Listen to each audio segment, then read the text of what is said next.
Bom, pessoal, bom dia.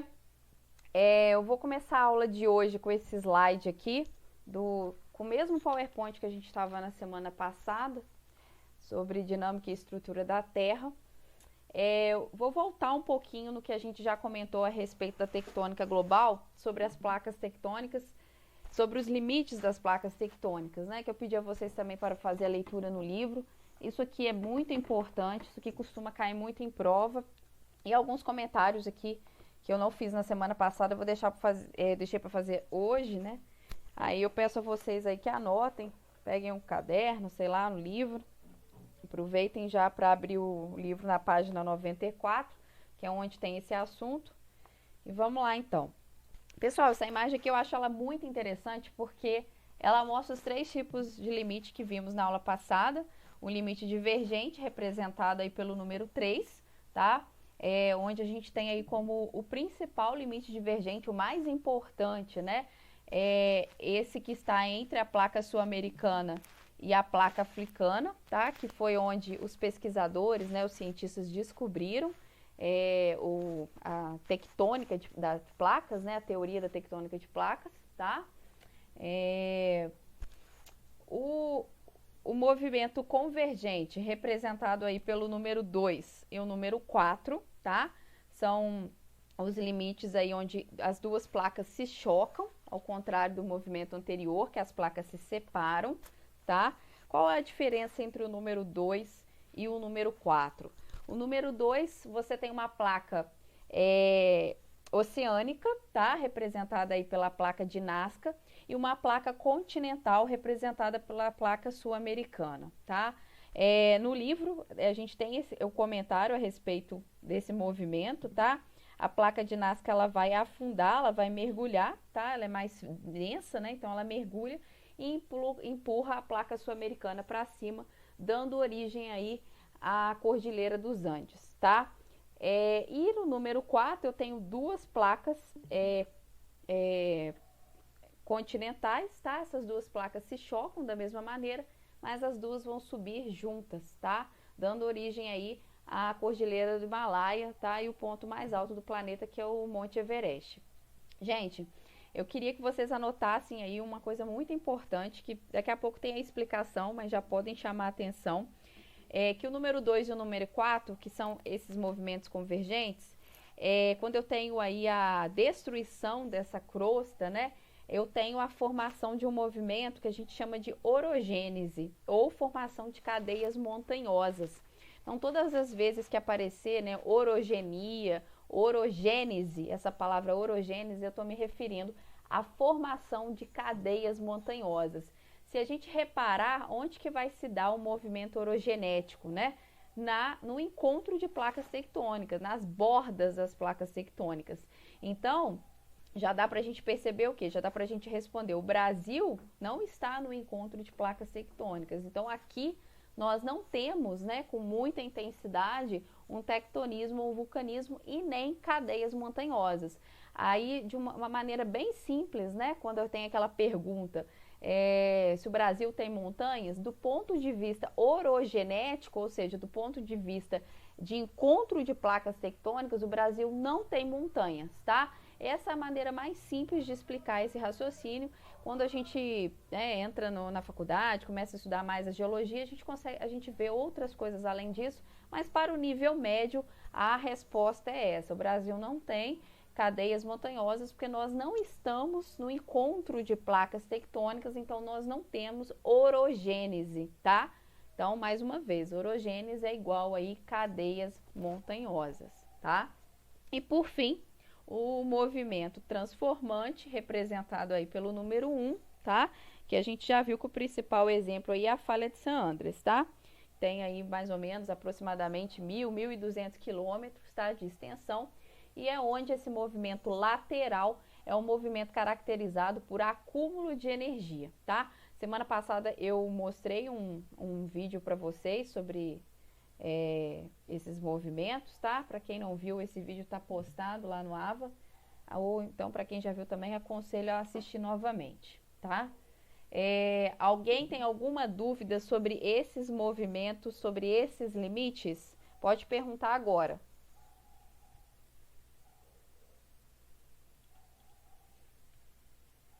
Não? Vou dar continuidade, então. Bom, como eu já havia falado, aqui está a explicação da questão do movimento orogenético, né? Então, eu coloquei, ocorrem quando os movimentos tectônicos ocorrem horizontalmente, sendo responsáveis pela constituição das cadeias montanhosas. O que vocês precisam saber? Apenas isso, movimento orogenético é igual cadeias montanhosas, que a gente vai ver daqui a pouco, né, no próximo PowerPoint, que isso está relacionado a uma estrutura geológica chamada dobramento moderno. Aí eu lembro que eu falei isso com vocês ano passado, no 9º ano, a gente falou isso no 6º ano, né? Toda hora eu lembrava, o Brasil não tem dobramento moderno. Por que o Brasil não tem dobramento moderno? Porque nós não estamos no encontro de placas tectônicas, então nós não temos movimentos orogenéticos, então nós não temos cadeias montanhosas, então nós não temos dobramentos modernos. Eu lembro que ano passado eu falou sobre isso quando estávamos estudando Europa, né? Que há uma diferença porque lá nós temos dobramentos modernos. Então, quando a gente estava falando de estrutura, estava falando de relevo, a estrutura geológica, a gente estava lá, cadeia montanhosa, bacia sedimentar e escudo cristalino. Então, o dobramento moderno não vai ter no Brasil, mas em qualquer lugar onde eu tenho um encontro de placa tectônica, eu tenho dobramento moderno, tá? Esse daqui é o mais importante, tá? E aí, por fim, tem um terceiro tópico, onde está falando do exemplo do Himalaia, mas eu acho que o melhor exemplo para a gente aqui é até a Cordilheira dos Andes. Tá mais próximo, é o que cai mais, mas os dois são importantíssimos, tá? Depois, gente, vem um movimento que é interessante a gente falar, mas isso aqui não cai, tá? Em nível médio, um movimento epirogenético, tá? Que é um movimento vertical, tá? Eu deixei o meu resumo lá no AVA para vocês, depois quem quiser pegar, fique à vontade, eu deixei lá. O movimento epirogenético, ele vai ser um movimento muito lento. Ao contrário do movimento orogenético, que é um movimento horizontal, o movimento epirogenético é um movimento vertical. Por que eu falei que ele quase não cai? Justamente por ele ser um movimento lento, que não provoca terremoto, não provoca vulcanismo. Qual que é a ideia da epirogênese, gente? É mais a questão do equilíbrio, tá? É como se fosse assim, eu tenho a orogênese, formou a cordilheira, né? E o que ficou, o restante, né, do continente, ele sofre algumas rupturas, algumas falhas. Então entra um movimento chamado epirogênese, que é como se fosse de um equilíbrio. Eu vou mostrar para vocês uma imagem que vai dar para entender melhor, tá? É essa imagem aqui, um exemplo aqui no Brasil, tá? Onde eu tenho a Serra do Mar. O que acontece? Eu consigo perceber por essa imagem que eu tenho ali a parte paulista, né, o Planalto Paulistano mais alto que a Serra do Mar, tá? Por que isso aconteceu ali? Tem a Serra do Mar e depois eu tenho a zona da Baixada Litorânea, que é mais baixa ainda. O que aconteceu ali, gente? Um movimento epirogenético, onde eu tenho um equilíbrio, né? Onde teve esse soerguimento da Serra do Mar, tá? E a Baixada Litorânea ficou ali no nível do mar. E esse soerguimento foi causado por uma ideia de equilíbrio, tá? Da placa tectônica quando houve um movimento orogenético, tá? Isso daí é só como curiosidade, como eu falei com vocês, o movimento epirogenético ele não cai, tá? Só que eu trouxe aqui para vocês só para vocês saberem que tem. Nessa imagem tem o resumo, tá? Mas o mais importante é a orogênese. A orogênese é igual ao dobramento, que é igual à formação de montanhas velhas ou novas. Por que tem essa diferença? Por conta daquele tempo geológico lá que a gente estudou. Quando a gente fala montanhas velhas, a gente está falando lá do pré-cambriano. E jovens, a gente está falando do Cenozoico. Eu acho que eu pedi a vocês... Ai, meu Deus, peraí, desculpa, perdão. Eu acho que eu pedi a vocês para anotarem isso. Deixa eu ver se eu pedi. Lá no Cenozoico. Eu pedi a vocês para anotarem lá no quadrinho da página 83, para escrever lá dobramentos modernos, tá? Eu pedi lá para vocês colocarem mundo atual, né? A era atual. Só que eu pedi vocês também para colocarem a questão dos dobramentos modernos. Então, a gente está falando aí dos Alpes, dos Himalaias, tá? Tudo isso daí são do Cenozoico, tá?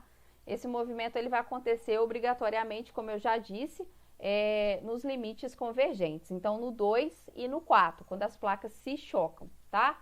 Então, é isso. Então, para a prova de vocês, e quando eu me refiro prova, eu estou falando lá do PISM, de vestibular, movimento epirogenético, não pode esquecer, formação de cadeia montanhosa.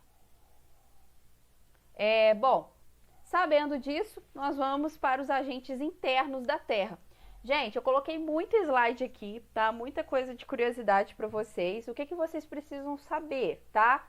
O básico de agente interno, porque o que mais cai é agente externo. O agente interno, o que vocês precisam saber? Aquele que constrói o relevo, tá? O que a gente vai lembrar? A gente vai lembrar lá do dorsal mesoceânica, quando eu tenho o movimento divergente, e eu expliquei para vocês na aula passada que com o soerguimento do magma, tá? E a solidificação desse magma, eu vou formando, né, um novo relevo, tá? Isso daqui faz parte do agente interno da Terra, tá? Porque ele está construindo o relevo.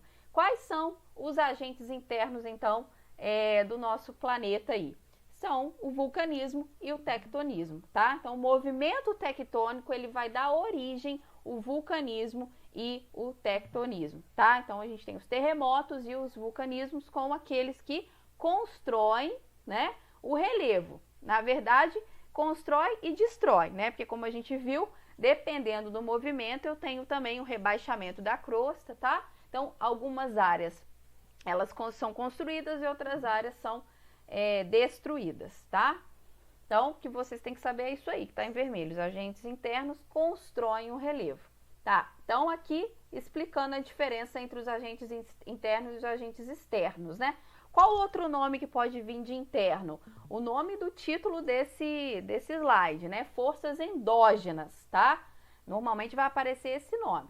O relevo resulta da atuação de dois grupos de forças que atuam sucessiva e simultaneamente, denominados agentes do relevo, que correspondem às forças endógenas, que são os agentes internos, capazes de criar o relevo, sendo, portanto, forças construtoras, como tectonismo e vulcanismo, e as forças exógenas, ou os agentes externos, que eu deixei para o próximo slide, né, para o próximo PowerPoint, que é muito importante, isso vive caindo em prova, tá?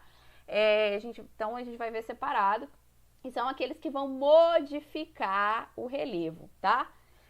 Então, é muito importante a gente lembrar aqui que quando eu falo de agente interno, eu estou me referindo, faço um gancho aí nas estruturas de relevo mais uma vez, aí eu falo assim, dobramento moderno, bacia sedimentar, escudo cristalino, tudo isso está ligado a agente interno, está ligado ao que a gente conhece como estrutura, a estrutura daquele relevo, né? De onde veio isso daí? Então é agente interno. E quando eu estou falando da forma do relevo, o que eu estou vendo? Eu estou falando de planície, eu estou falando de planalto, então eu estou falando isso do modelado do relevo, então eu estou falando de agente externo. Isso aqui é muito importante, eu vou toda hora voltar nisso aqui, tem até uma questão de prova sobre isso. Então eu tenho que saber a diferença entre agente interno e agente externo, tá? Então, vulcanismo e tectonismo, eles vão ocorrer em áreas de encontro de placas tectônicas, então eu só tenho a formação dos agentes internos, né, atuação, perdão, melhor palavra, na área de encontro de placas. Então, por que o Brasil, o relevo do Brasil, ele é muito antigo, né? Porque devido aí ao movimento das placas tectônicas, a gente tem a nossa formação muito antiga, tá? Então, hoje, do jeito que está hoje, nós não temos encontro de placa tectônica, tá? No nosso território, nós estamos no centro da placa sul-americana. Então, por isso, nós não temos abalos sísmicos, né, tectonismo com grande intensidade. O Brasil, ele sofre, tá, com tectonismo sim, mas de baixa intensidade, que eu vou dar um exemplo aqui mais para frente. Bom, esse aqui é um esqueminha, tá, já falei com vocês dos processos internos ou endógenos, então vão ser construídos através do tectonismo e vulcanismo. O tectonismo, ele atua de maneira orogênica, né, que é o movimento aí responsável pela formação de cadeias montanhosas, e a epirogênese, que vai ser aquele movimento lento de equilíbrio do que restou, tá? Então, vocês imaginam só, eu tenho o soerguimento de um lado, que no caso aqui dos Andes foi o lado esquerdo, tá? Da nossa placa, da placa. O que vai acontecer com o lado direito do continente? Ele vai sofrer processos lentos de acomodação da crosta, tá? É isso. E o outro processo endogenético é o chamado vulcanismo, tá? Que engloba os processos que permitem a ascensão do magma aí ao interior da Terra. Gente, a partir de agora eu coloquei uma série de slides, séries de imagens como curiosidade para vocês, tá? Não precisa decorar, né, nome aí de partes do vulcão, nada disso, tá? Isso aqui é como curiosidade, como a gente está falando, eu resolvi trazer, tá? Então, os vulcanismos são um fenômeno geológico que ocorre do interior da Terra para a superfície quando há o extravasamento do magma em forma de lava. Então, isso aqui não é novidade para ninguém, essa imagem aí, muito famosa em filmes, né? Todo mundo já viu isso aqui. Aqui eu tenho, né, como eu falei com vocês, como funciona, tá?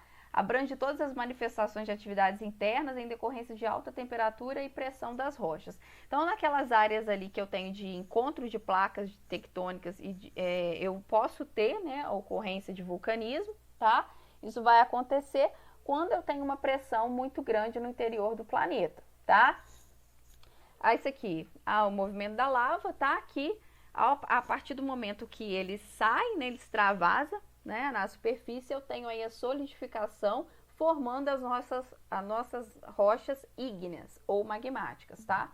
Voltando aí um pouquinho na aula anterior, né, a gente tá falando aí das nossas rochas mais resistentes, tá? As rochas ígneas, tá? Onde eu comentei com vocês aí que eu tenho, por exemplo, o granito, né, que é uma rocha muito forte, ou basalto, tá? Isso daí também é outra coisa extremamente importante, tipo de rocha tem que saber, tá?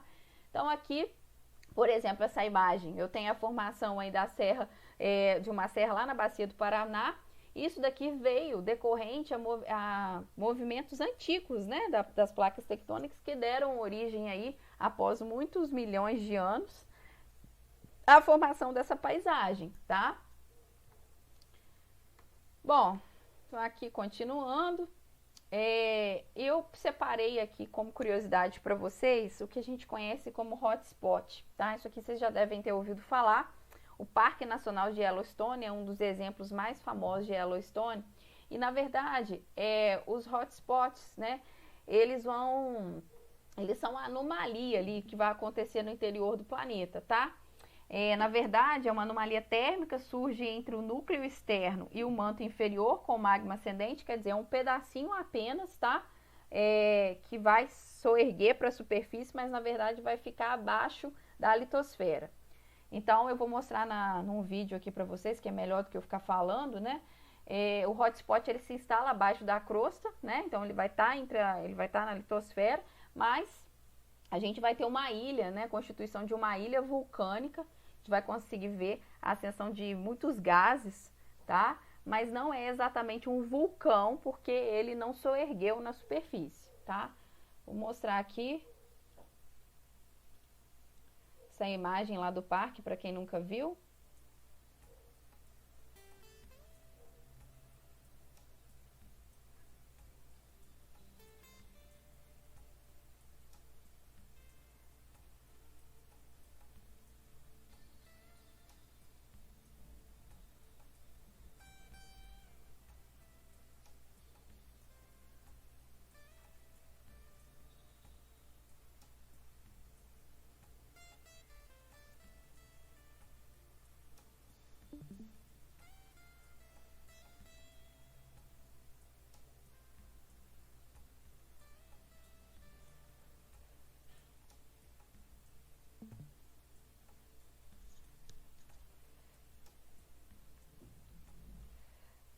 Bom, como vocês puderam perceber, aqui a gente não tem exatamente um vulcão, né? Não está na superfície formando um vulcão, mas na parte de baixo, né, ali na litosfera, eu tenho a manifestação ali, tipo de uma ilha vulcânica mesmo, com sorgimento de gases, a gente consegue ver aquelas fumaças, tá? É uma paisagem muito, muito bonita, né? Águas muito quentes, tá? Esse é um exemplo aí de hotspots. Aqui, um exemplo da formação das Ilhas Havaianas, que também é como curiosidade.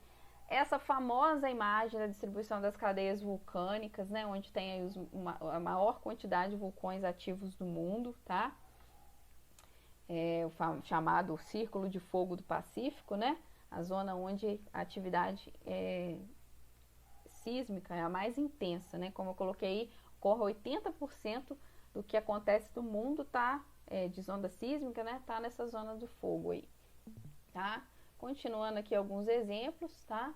O Chile tem a segunda maior cadeia de vulcões do mundo, isso é uma curiosidade também.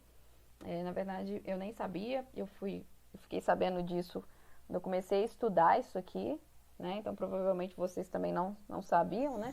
Quando eu comecei a estudar isso aqui na faculdade de Geologia, que eu vi que o Chile tem a segunda maior cadeia de vulcões do mundo. Por isso que diversas vezes a gente escuta, né, reportagem, a gente vê reportagem aí de vulcões ativos no Chile, tá?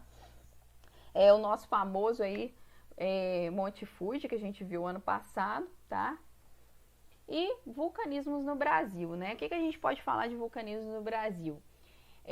Bom, a gente vai falar aí de tempos passados, a gente vai falar aí do Cenozoico, tá? Que apesar de ser, né, como eu falei com vocês, voltando aí na página 83 do livro, é a nossa era atual, tá? Mas a gente já tá lá no quaternário, tá? Então, quer dizer, isso aqui é recente na história, mas nós não temos isso aqui hoje mais, mas foi responsável pela formação aí da ilha de Fernando de Noronha, de Trindade e de Abrolhos, tá? Então, no Brasil já teve o vulcanismo, tá? Que foi responsável aí pela construção dessas ilhas. Aí basta vocês lembrarem da questão do soerguimento do magma e a solidificação, tá? Então, a solidificação do magma deu origem a essas ilhas, tá? Que são compostas aí por predominância aí de rochas magmáticas, tá? Outros exemplos aqui, afetados por atividades vulcânicas de caráter alcalino sódico, com ampla distribuição. A gente tem outras cidades aqui, tá? Isso aqui também é como curiosidade. E agora os terremotos, tá? Mesma coisa, gente, os terremotos aqui são fortes tremores de terra, né, originados aí pela liberação de energia acumulada no interior de terra, gerando ondas sísmicas, né? Então, quanto maior essa onda, maior vai ser esse tremor de terra, né?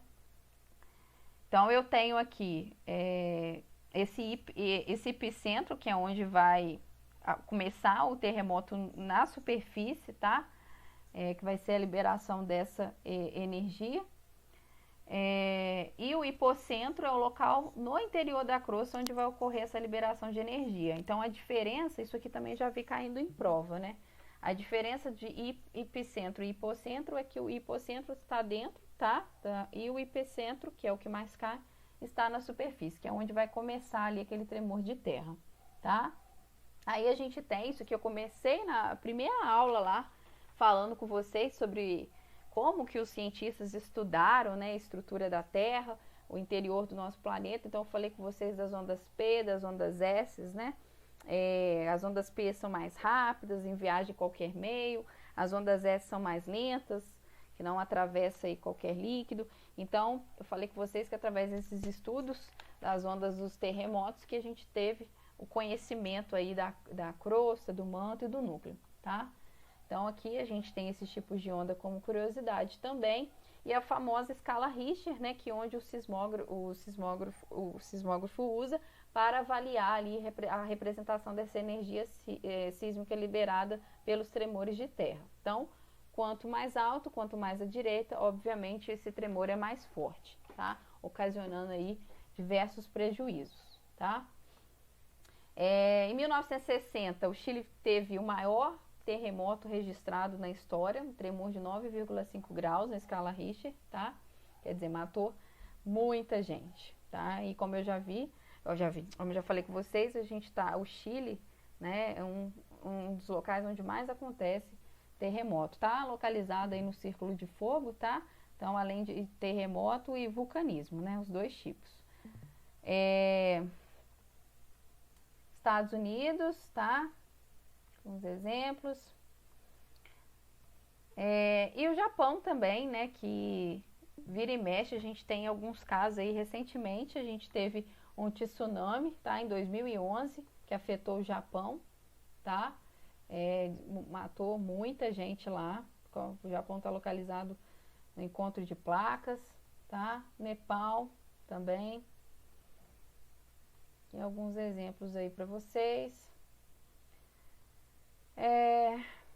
E é isso, gente. E para terminar aqui, tá? Aqui é a imagem, tá? Do Japão, que eu acabei de falar. Devastação causada aí pelo tsunami de 2011, tá? No caso aqui, só pra gente terminar falando um pouquinho do Brasil, porque costuma sempre cair na prova uma questão falando, né, que o Brasil não tem terremoto, o Brasil não tem vulcanismo. Bom, nós não temos de grande intensidade, tá? Porque nós estamos no centro de uma placa tectônica, mas o Brasil, ele, devido aí a essa questão da pirogênese, nós temos alguns movimentos mais fracos, tá? Como é o caso ali do Acre, que é um dos locais onde a gente mais sente, tá? Porque está localizado na borda de uma placa, né? Bem próximo. Então, a gente tem ali sente um pouquinho de um tremor de terra, mas não é nada muito intenso, tá? Então, a resposta mais correta quando cai isso é que o Brasil não tem tremores de grande intensidade, tá? Normalmente sempre tem essa alternativa. E é isso, pessoal.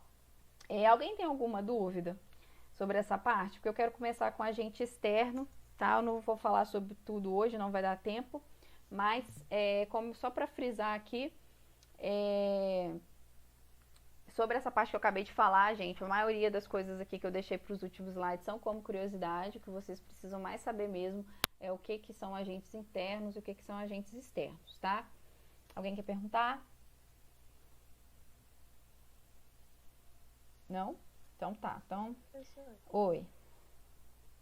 aí na P vai cair isso daí, mas o que? A P de semana que vem. Eu tô vendo aqui a pergunta do Rezende, já ia responder mesmo. Eu nem lembro o que eu coloquei aqui, deixa eu ver. A P3, estrutura e dinâmica da Terra. Então, vai cair esse slide, né? Esse capítulo aí. Esse slide que eu separei ele em 3, né? Desde lá da página, a unidade 4 do livro. Tá? Então, assim, vai cair tipos de rocha, deriva continental, placa tectônica, sobre agente interno, vulcanismo, tectonismo, mas só isso que eu falei, não vai pedir para vocês ficarem explicando o que é, né, detalhes de vulcanismo e tectonismo, não. E por fim, os agentes, agente externo, eu não sei se vai cair, não. Depois eu falo com vocês, deixa eu terminar a aula aqui. Mais alguma pergunta? Então, vou voltar. Eu lembrei de outra coisa. Eu queria passar eu vou deixar, gente, esse vídeo aqui do Fantástico. Ele é bem legal. É sobre terremoto. Agora, que poderes naturais são esses que causam terremotos tão devastadores? Começa agora Forças da Natureza, uma série que vai explicar com imagens fantásticas produzidas pela BBC de Londres por que vida e destruição convivem tão próximas aqui na Terra. Chegou a hora de perder o fôlego. Vamos ver o que acontece quando essas forças entram em ação. A partir de agora, você vai conhecer a Terra por ângulos ousados, inesquecíveis. Vamos viajar pelo mundo e mostrar como funcionam as 4 forças avassaladoras que criaram nosso planeta. E até hoje estão muito perto de nós. Fim de semana prolongado e muitos brasileiros vêm para a praia para relaxar, para se divertir. O que eles não se dão conta é que estão descansando justamente sobre o berço de uma das forças mais poderosas da natureza, a força dos oceanos. É graças a essas forças que nós estamos vivos, mas elas também têm um outro lado, apavorante. Tornados, avalanches, tempestades apocalípticas e terremotos, como o que matou quase 300 pessoas e deixou 20 mil desabrigados esta semana na Itália. Hoje vamos entender por que os terremotos acontecem e são inevitáveis. A força por trás deles é a mais poderosa e destruidora de todas, a força dos vulcões.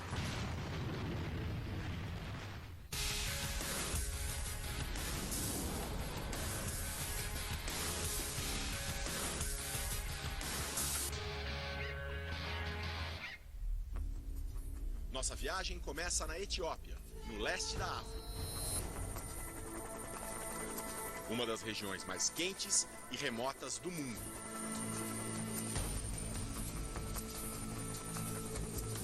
Aqui fica o vulcão mais antigo e ativo do planeta, Erta Ale, no idioma local, Montanha Fumegante.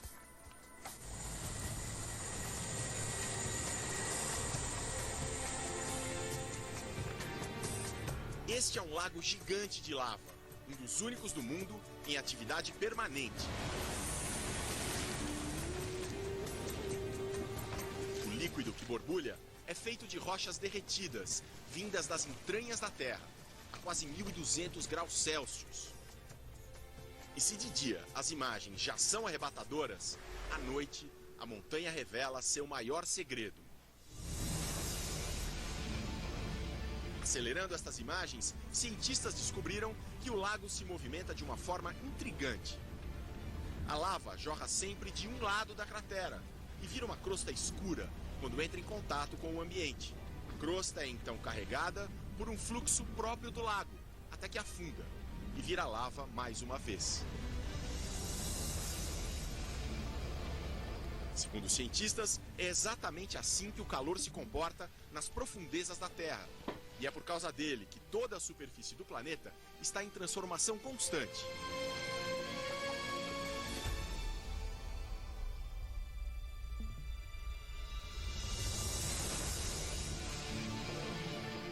A Islândia, um país gelado próximo do Polo Norte, é o lugar perfeito para observar os efeitos desse calor que vem do centro da Terra.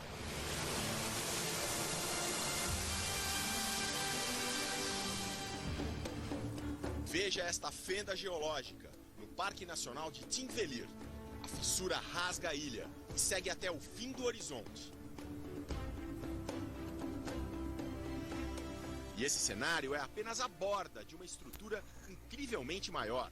Do lado esquerdo dessa falha fica um pedaço gigantesco da crosta terrestre, que segue inteiro por 7.000 quilômetros, passa por baixo do Oceano Atlântico e atravessa os Estados Unidos até a Califórnia.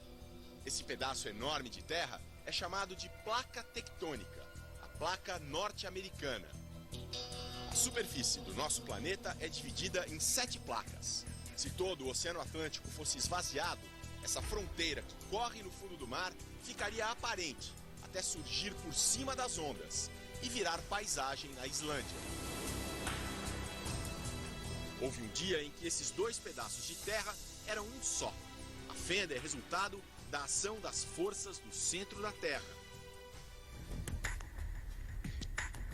É fácil entender. As rochas derretidas no fundo do planeta sobem em direção à superfície.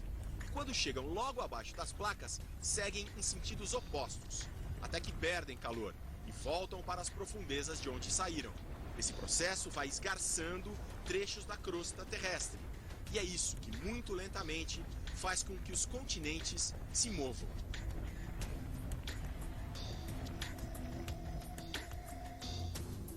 A fenda que divide a Islândia aumenta 2 centímetros por ano. Parece pouco, mas ao longo da história da Terra, chega-se a uma distância enorme. Há 225 milhões de anos, nosso planeta era assim. Um supercontinente chamado Pangeia. Com o movimento das placas, Pangeia se partiu, dando espaço para novos oceanos e continentes. Agora, se a separação das placas é um processo longo e quase imperceptível, o encontro entre elas gera cenários grandiosos. Como os Alpes, no sul da Nova Zelândia.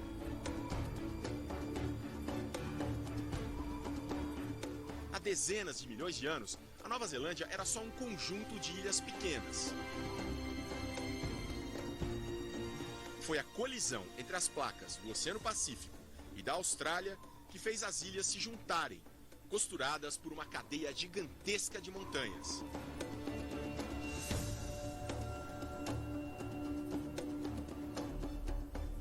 Quer ver como essas montanhas chegam a mais de 3.000 metros de altura?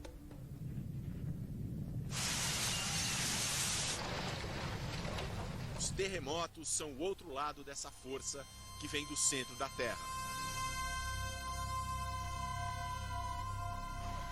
Arrasam cidades inteiras, causam grandes tragédias humanas.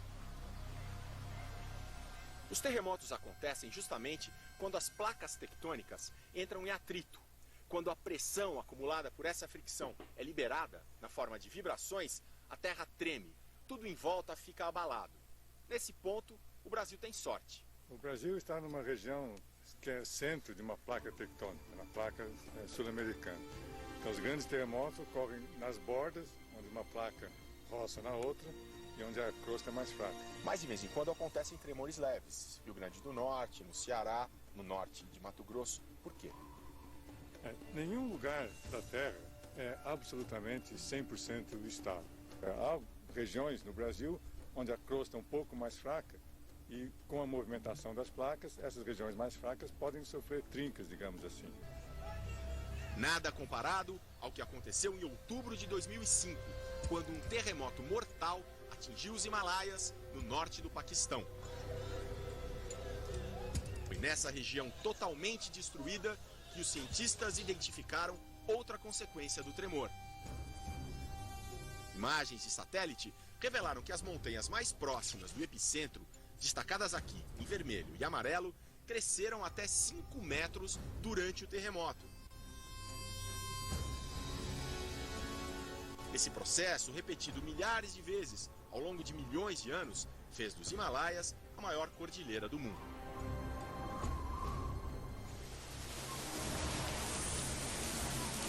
Domingo que vem vamos viajar no... Bom, pessoal, eu ia só mostrar um pedacinho, mas acaba que fica interessante e difícil cortar. Depois eu vou postar esse vídeo lá no AVA, para quem quiser ver de novo. Ele é bem legal porque resume tudo que eu falei com vocês aí.